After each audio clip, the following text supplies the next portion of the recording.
traveling large whenever he travels with his family. And he heard this ruckus. I talk funny. All right? Brother Hines will translate. Is there someone in here named Penelope? Raise your hand. Okay.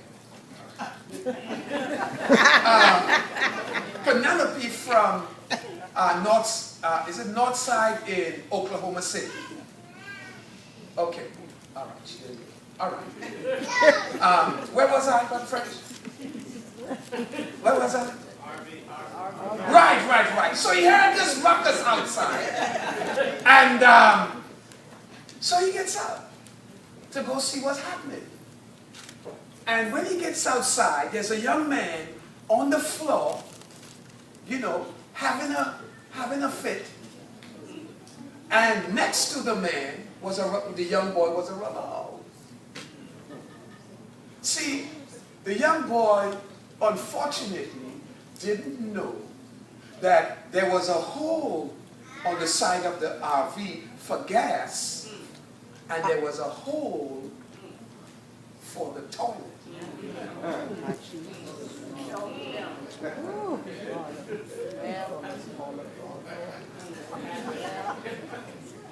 He thought he was going to siphon some gas.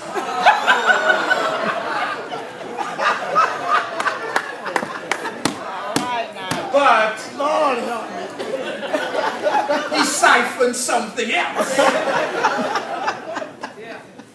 You with me? Lord. And so the owner of the RV determined, I'm not pressing charges. Can you see why? He got what he did. The owner of the RV thought to himself that the young boy got what he did. I have a little more time, right, brother? Amen. We are all right when we think other people get what they deserve. The problem is when we think that we don't get what we deserve. Especially when that person is me. Or you. I'm at the point of the finger because you look like you're getting ready to go somewhere and I want us to stay together. There are times we have to at times deal with life when we don't get what we think we deserve. Joseph is in prison and he doesn't deserve to be there. All right now. All Joseph has done is try to do what was right. Yes, sir. Isn't that right? And he winds up in a prison cell. That's my lesson. Sometimes you and I think that we are not getting what we deserve, and we wind up in a cell just like Joseph. All right. I'm going to help you with that. All right. Yeah. You ever, how many of you married? All right. No, hold your hand up. Thank you. How many of us, me and you, I'm married to, see that good looking woman over there in the purple? That's my royalty. Raise your hand, Mom. Woo!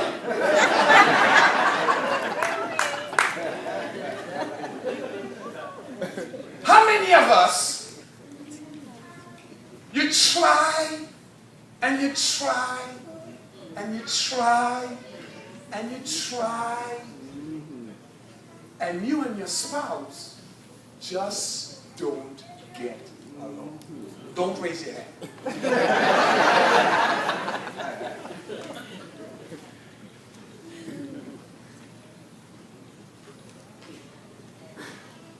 I had. Thank God I've been married about 30, going on 30, right? So I'm in a better place right now. But the journey hasn't always been pretty. But we're good now. When we fight fair.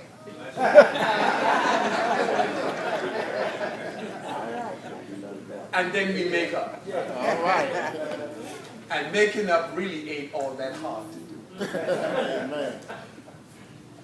Anybody in here struggling Amen. with that?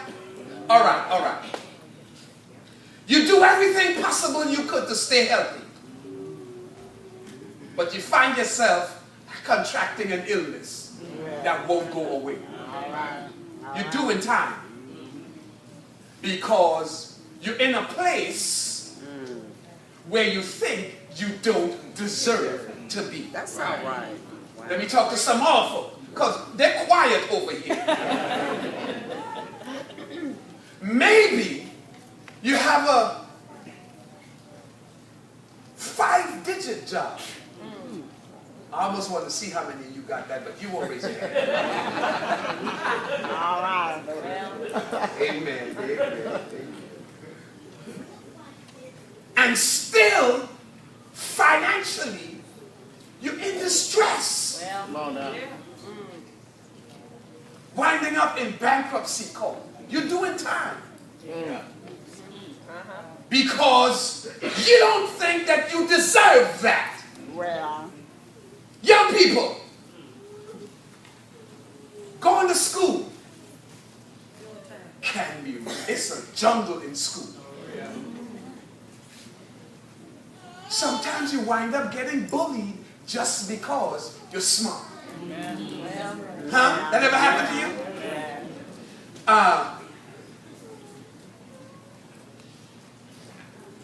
Folk just don't like you, young people, because of who you hang out with. All right now.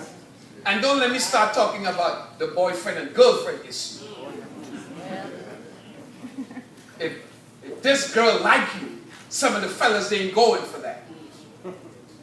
And they mistreat you. Does that happen to some of the young people in here? Let me see if I'm talking to you. You can raise your hand.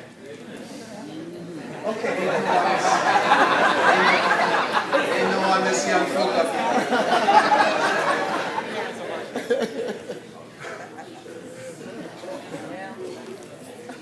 Sometimes you wind up in a single parent house. And you've done nothing to deserve that. And what happens is you find yourself living in a cell. You're bound up in a situation you didn't create and you didn't deserve. Is there anybody in here like that? Yes, sir. In a situation that you don't deserve and that you didn't necessarily create. Amen. Well, I'm talking to you. I would say the rest of you can leave, but that wouldn't be appropriate.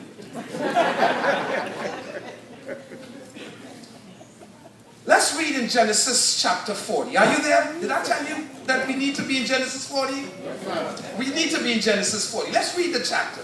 Can I get some help? It came to pass after these things that the butler and the baker of the king of Egypt offended their lord, the king of Egypt, and Pharaoh was angry with these two officers, the chief butler and the chief baker. So what does he do? He put them in custody in the house of the captain of the guard. Where?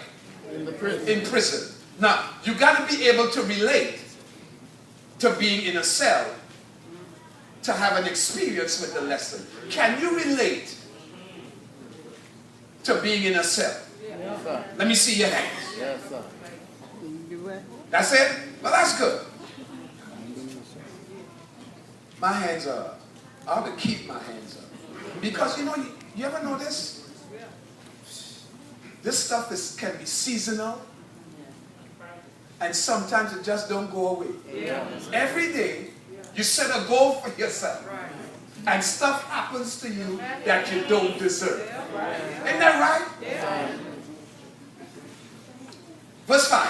Then the butler and the baker of the king of Egypt, who were confined in the prison, had a dream. Both of them. Each man's dream in one night, and each man's dream with its own interpretation. And Joseph came in to them in the morning and looked at them and saw that they were sad. So he asked Pharaoh's officers who were with him in the custody of his Lord's house, saying, why do you look so sad today? And they said to him, did you see that? Yeah. Why do you think they were sad? They looked sad. See, when stuff happens that blocks your expectations, or things happen that you don't deserve, it affects your emotions. And when we are not careful, we become our emotions. Wow. They didn't think they deserved to be in prison. It made them sad, and it showed on their face. Yeah. I can look, for the most part, at some of your faces and tell where you are. You can look at my face and see I'm not doing so bad. Right? Nod your head. You're not going to say yes, nod your head. I can look at some of your faces and tell. Right? This brother over here has been laughing. He's been smiling from the time service began. He's in a fairly good place. Some of you ain't cracked a smile yet. And I told one of my best jokes. And that's okay, right? Because we're not here for you to laugh at my jokes. My children don't laugh at them either. And they said to him, verse 8, we each have a dream, and there's no interpreter of it. So Joseph said to them, do not interpretations belong to God? Tell them to me, please. Then the chief butler told the dream to Joseph and said to him, behold, in my dream, a vine was before me,